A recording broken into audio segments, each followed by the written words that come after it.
D'un côté, Alexandre Loukachenko se veut facilitateur en accueillant sur son territoire les pourparlers entre les délégations ennemies. De l'autre, son pays sert de base arrière à la Russie. C'est depuis ce territoire que Moscou a lancé son offensive sur Kiev.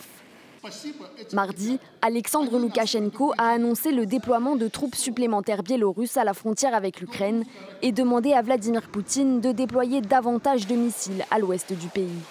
Pourtant, Loukachenko l'affirme, cette mesure est seulement défensive. Nous ne sommes pas en guerre contre eux.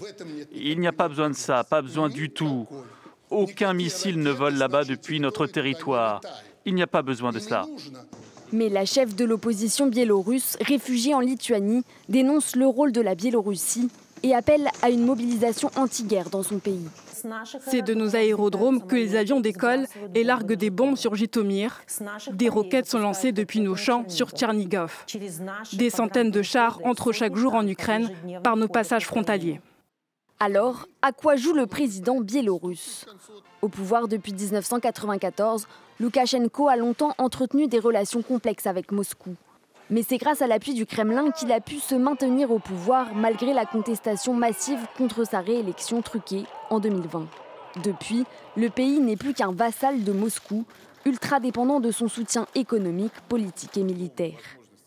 Dimanche, la Biélorussie a renoncé à son statut de neutralité nucléaire via un référendum critiqué, avec une crainte désormais chez les Occidentaux que ce pays puisse servir de rampe de lancement de missiles nucléaires à la Russie.